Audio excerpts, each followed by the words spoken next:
അന്നൊരു വെള്ളിയാഴ്ചയായിരുന്നു. കൃത്യമായി പറഞ്ഞാൽ ഓഗസ്റ്റ് 31, 2007. സൗത്ത് കൊറിയയിലെ എൽപോ ബീച്ചിലാണ് ഈ ഒരു ഇൻസിഡൻറ്റ് നടക്കുന്നത്. ആ ഒരു ബീച്ചിനെ കുറിച്ച് പറയുകയാണെന്നുണ്ടെങ്കിൽ സിറ്റിയിൽ നിന്ന് കുറച്ച് മാറിയിട്ടാണ് ആ ഒരു ബീച്ച് സ്ഥിതി ചെയ്യുന്നത്. എന്നാലും വലിയ ടൂറിസ്റ്റുകളോ കാര്യങ്ങളോ ഒന്നും അന്നത്തെ ദിവസം ഉണ്ടായിരുന്നില്ല. അത്യാവശ്യം കാമായിട്ട് ഇങ്ങനെ കിടക്കുന്ന ഒരു ബീച്ചായിരുന്നു. അതേപോലെ തന്നെ ആ ഒരു ബീച്ചിൻ്റെ ബാക്ക് സൈഡിലൊക്കെ നോക്കുകയാണെന്നുണ്ടെങ്കിൽ നല്ല കുന്നുകളും മലകളൊക്കെ ഉണ്ട്. അപ്പോൾ അവിടെ ടീ പ്ലാന്റേഷൻസും കാര്യങ്ങളൊക്കെ ഉണ്ട്. അപ്പോൾ അവിടെ നിന്നാണെന്നുണ്ടെങ്കിലും ബീച്ചിൻ്റെ വ്യൂവും കാര്യങ്ങളൊക്കെ കിട്ടും. അതേപോലെ തന്നെ എന്താ പറയുക, അത്യാവശ്യം പോപ്പുലർ ആയിട്ടുള്ള ഒരു ടൂറിസ്റ്റ് ഡെസ്റ്റിനേഷൻ ആയിരുന്നു. എന്നാൽ ഇത്തിരി സൈലൻ്റ് ആയിട്ടുള്ള കാമായിട്ടുള്ള ഒരു ഏരിയ ആയിരുന്നു. കൂടുതലും അവിടെ ഉണ്ടായിരുന്ന ആളുകൾ ആരായിരുന്നു എന്ന് ചോദിച്ചു കഴിഞ്ഞിട്ടുണ്ടെങ്കിൽ മത്സ്യബന്ധന തൊഴിലാളികളായിരുന്നു. അതുകൊണ്ട് തന്നെ അവിടെ കുറേ ഫിഷിംഗ് ബോട്ട്സും കാര്യങ്ങളൊക്കെ ഇങ്ങനെ നിർത്തിയിട്ടിട്ടുണ്ടായിരുന്നു. അതിലൂടെ ഒരു യങ് കപ്പിൾ കൈ പിടിച്ചിങ്ങനെ നടന്നു പോവായിരുന്നു. അവർ അവരുടെ ആ ഒരു പേഴ്സണൽ ടൈം എൻജോയ് ചെയ്യുന്നുണ്ടായിരുന്നു. അതേപോലെ തന്നെ ആ ഒരു സമയം ഏകദേശം 5:30 ആയിട്ടുണ്ടായിരുന്നത് കൊണ്ട് തന്നെ സണ്ണൊക്കെ സെറ്റ് ചെയ്ത് തുടങ്ങുന്നുണ്ടായിരുന്നു. അപ്പോൾ അതിൻ്റെ ഒരു ബ്യൂട്ടിയൊക്കെ ആസ്വദിച്ച് അവർ ക്യാമറയിലൊക്കെ ഫോട്ടോ എടുത്തിട്ടായിരുന്നു അവരുടെ അന്നത്തെ ഈവനിങ് ഇങ്ങനെ സ്പെൻഡ് ചെയ്യുന്നുണ്ടായത്. അങ്ങനെ ഇവർ രണ്ടുപേരും നടന്നു പോകുന്നതിൻ്റെ ഇടയിൽ ആ ബോയ് ഫ്രണ്ട് ഇങ്ങനെ കൈ ചൂണ്ടായിരുന്നു. ആ ഡയറക്ഷനിലോട്ട് അതിനുശേഷം ഇവർ രണ്ടുപേരും ഓടി ചെല്ലുകയും ചെയ്തു. അങ്ങനെ അന്നത്തെ ദിവസം കഴിഞ്ഞു. പിറ്റേ ദിവസമായി, അതായത് ശനിയാഴ്ച രാവിലെയായി, ഉച്ചയായി. എന്നിട്ടും മകളുടെ ഭാഗത്തു നിന്ന് ഒരു കോള് വരാത്തത് കൊണ്ട് തന്നെ ഈ പെൺകുട്ടിയുടെ പാരൻസ് ആകെപ്പാടെ പാനിക് ആവാണ്. അവർ മകളുടെ ഫോണിൽ ട്രൈ ചെയ്ത് നോക്കി, ഫോണാണെന്നുണ്ടെങ്കിൽ കിട്ടുന്നുണ്ടായിരുന്നില്ല. അതിനുശേഷം മകളുടെ ബോയ് ഫ്രണ്ടിൻ്റെ ഫോണിലും അവർ ട്രൈ ചെയ്ത് നോക്കാണ്. എന്നാൽ ആളുടെ ഫോണും റീച്ച് ആകുന്നുണ്ടായിരുന്നില്ല. അപ്പോൾ ഇവരുടെ മകളാണെന്നുണ്ടെങ്കിൽ ഇങ്ങോട്ട് വിളിച്ചിട്ടുമില്ല, അങ്ങോട്ട് വിളിച്ചിട്ടാണെന്നുണ്ടെങ്കിൽ കിട്ടുന്നുമില്ല. അങ്ങനെ ഈ പാരൻസ് ആകെപ്പാടെ പേടിച്ച് നേരെ തന്നെ പോലീസ് സ്റ്റേഷനിൽ പോയിട്ട് ഒരു മിസ്സിംഗ് കംപ്ലൈൻറ്റ് ഫയൽ ചെയ്യുകയായിരുന്നു. അപ്പോൾ അന്നത്തെ ദിവസം ആ യങ് കപ്പിളിന് സംഭവിച്ചത് എന്താണ്? പോലീസുകാർക്ക് ഇവരെ കണ്ടെത്താനായിട്ട് സാധിച്ചു. എങ്ങനെയാണ് പോലീസ് ഈ ഒരു കേസ് അന്വേഷിച്ചത്? സൗത്ത് കൊറിയയെ തന്നെ ഞെട്ടിച്ച ആ ഒരു കേസിനെ കുറിച്ചിട്ടാണ് ഇന്നത്തെ വീഡിയോയിലൂടെ നമ്മൾ ചർച്ച ചെയ്യാനായിട്ട് പോകുന്നത്. Hello guys, welcome back to the channel. Raseen this side. ഈ ഒരു കപ്പിളിൻ്റെ കാര്യം പറയുകയാണെന്നുണ്ടെങ്കിൽ കിം എന്നായിരുന്നു ആ പയ്യൻ്റെ പേര്, ചൂ എന്നായിരുന്നു ആ ഒരു പെൺകുട്ടിയുടെ പേര്. കിമ്മിന് 21 വയസ്സായിരുന്നു കേട്ടോ പ്രായം. കിം ഭയങ്കര ആക്റ്റീവ് ആയിട്ടുള്ള ഒരു പയ്യനായിരുന്നു. സ്പോർട്സിലൊക്കെ ഭയങ്കര ആക്റ്റീവ് ആയിരുന്നു. അവളൊരു അത്ലറ്റ് ആയിരുന്നു. എന്നാൽ നമ്മൾ ചൂവിൻ്റെ കാര്യം നോക്കുകയാണെന്നുണ്ടെങ്കിൽ അവർ ഭയങ്കര ഇൻട്രോവേർട്ട് ആയിട്ടുള്ള, ഭയങ്കര റിസർവ്ഡ് ആയിട്ടുള്ള ഒരു പേഴ്സൺ ആയിരുന്നു.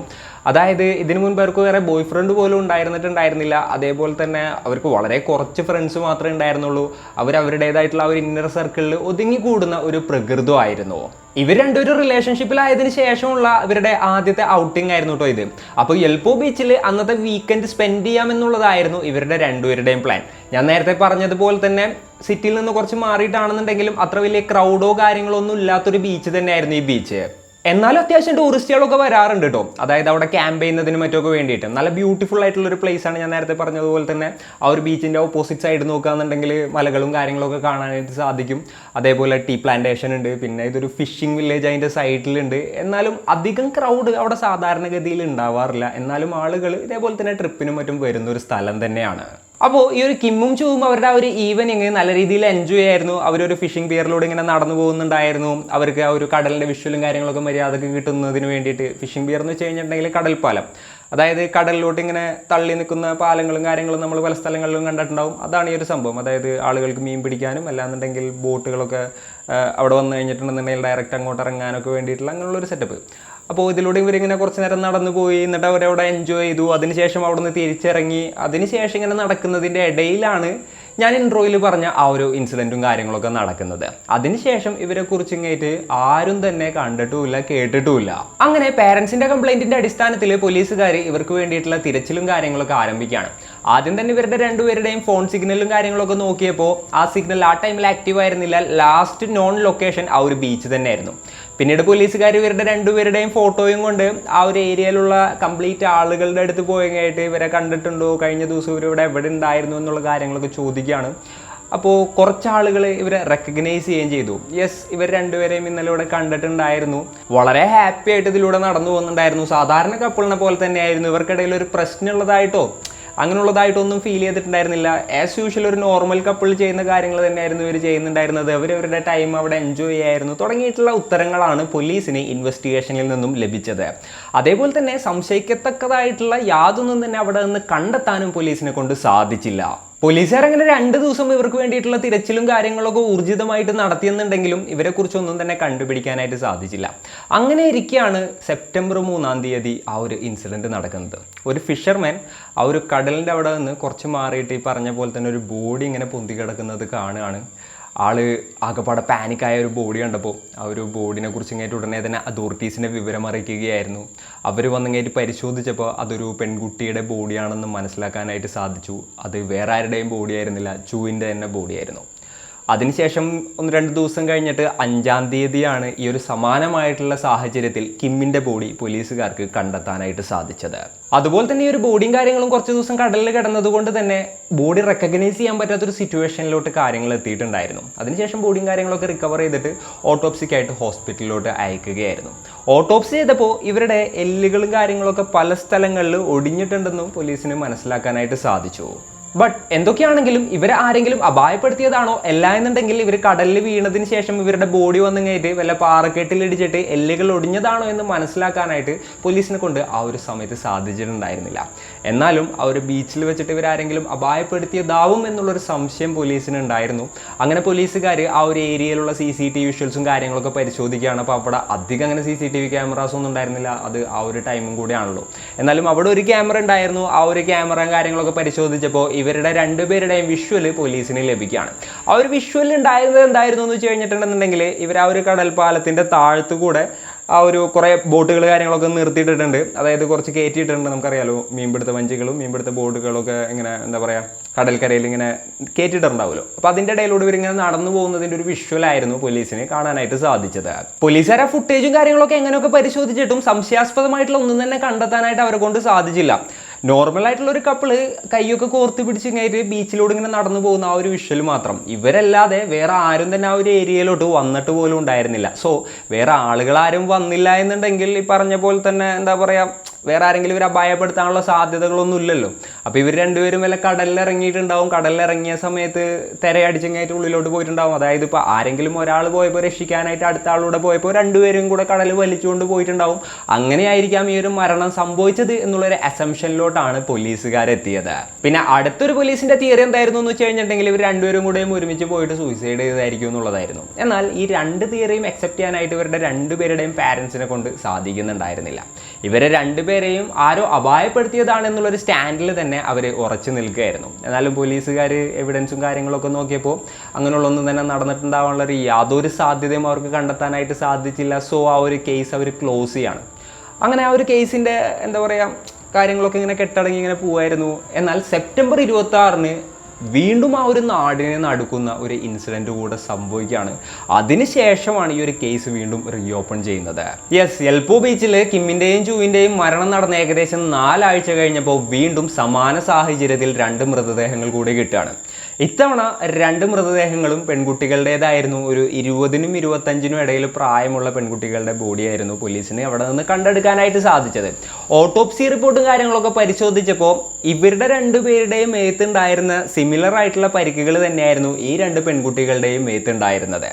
അതുകൊണ്ട് തന്നെ ഇതിൻ്റെ എല്ലാത്തിൻ്റെയും പിന്നിൽ ഒരാളാകാനുള്ള ഒരു സാധ്യത ഉണ്ട് എന്നുള്ളത് പോലീസുകാർ മനസ്സിലാക്കുകയായിരുന്നു. അതിന് വേറെയും കാരണങ്ങളൊക്കെ ഉണ്ടായിരുന്നു കേട്ടോ. എന്തൊക്കെയാണെന്നുണ്ടെങ്കിലും ഈ ഒരു കേസ് ഇൻവെസ്റ്റിഗേറ്റ് ചെയ്യാനായിട്ട് ഒരു ഡിറ്റക്റ്റീവിനെ ചുമതലപ്പെടുത്തുകയാണ്. അദ്ദേഹം വീണ്ടും ഈ ഒരു കേസ് ആദ്യം തുടങ്ങി അന്വേഷിക്കുകയാണ്. അങ്ങനെ ആ ഒരു അന്വേഷണത്തിൽ ഒരു ഫോട്ടോയുടെയും ബാക്കിയുള്ള എന്താ പറയുക എവിഡൻസിൻ്റെയും ബലത്തിൽ ആൾ ആ ഒരു കേസ് തെളിയിക്കുക തന്നെയായിരുന്നു. ആള് ആ ഒരു ഫുട്ടേജും കാര്യങ്ങളൊക്കെ വീണ്ടും പരിശോധിക്കുകയാണ്. എല്ലാം പരിശോധിച്ച് കഴിഞ്ഞപ്പോൾ അദ്ദേഹത്തിന് മനസ്സിലാക്കാനായിട്ട് സാധിച്ചത് എന്തായിരുന്നു എന്ന് വെച്ച് കഴിഞ്ഞിട്ടുണ്ടെങ്കിൽ ഇവർ 2 പേരും കൈകോർത്ത് പിടിച്ച് പോകുന്ന സമയത്ത് കിം ഒരിടത്തേക്ക് വിരൽ ചൂണ്ടിയ കഥ ഞാൻ ആദ്യം തന്നെ പറഞ്ഞിട്ടുണ്ടായിരുന്നില്ലേ. അത് സംഭവം എന്തായിരുന്നു എന്ന് വെച്ച് കഴിഞ്ഞിട്ടുണ്ടെങ്കിൽ അവിടെ ഒരാൾ ഈ പറഞ്ഞ പോലെ തന്നെ ആളുടെ ബോട്ട് എടുത്ത് ഇങ്ങേറ്റ് കടലിലോട്ട് പോകാനായിട്ട് തുടങ്ങുമായിരുന്നു. ഇത്തിരി പ്രായമുള്ള ഒരാൾ ആളുടെ ബോട്ട് എടുത്ത് സാധാരണ രീതിയിൽ മീൻ പിടിക്കാനായിട്ട് കടലിലോട്ട് പോകാൻ തുടങ്ങുന്നതിൻ്റെ ഇടയിലാണ് കിം ആളെ കാണുന്നതും ചൂണ്ടിക്കാണിക്കുന്നതും ഇവർ 2 പേരും കൂടെയും ആളുടെ അടുത്തോട്ട് ഓടിച്ചെല്ലുന്നതും. എന്തിനായിരുന്നു എന്ന് വെച്ച് കഴിഞ്ഞിട്ടുണ്ടെങ്കിൽ ഇവർ 2 പേരെയും കൂടെ കടലിലോട്ട് കൊണ്ടുപോകുമെന്ന് ചോദിക്കാനായിരുന്നു. അതായത് സണ്ണൊക്കെ സെറ്റ് ചെയ്യുന്ന ടൈമാണ്.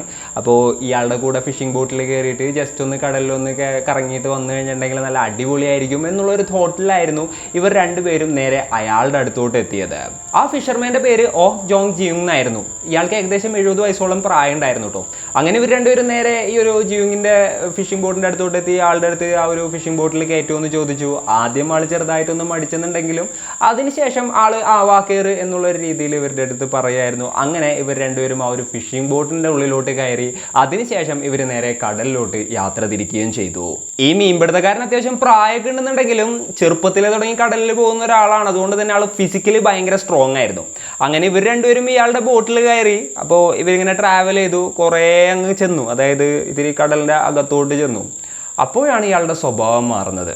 സത്യത്തിൽ ഇയാളെ കണ്ടു കഴിഞ്ഞ ഒരു പാവത്തിനൊക്കെ പോലെ തോന്നുന്നുണ്ടെങ്കിലും ഇയാൾ ഭയങ്കര പൊളൈറ്റായിട്ടൊക്കെയാണ് പെരുമാറിയെന്നുണ്ടെങ്കിലും ഇയാളുടെ ഉള്ളിൽ ഉറങ്ങിക്കിടക്കുന്ന ഒരു രാക്ഷസനുണ്ടായിരുന്നു. സംഭവിച്ചെന്താണെന്ന് വെച്ച് കഴിഞ്ഞിട്ടുണ്ടെങ്കിൽ ഇയാൾ ഉടനെ തന്നെ എന്താ പറയുക, ഒരു തക്കം കിട്ടിയപ്പോൾ കിമ്മിനെ വെള്ളത്തിലോട്ട് തള്ളിയിടുമായിരുന്നു.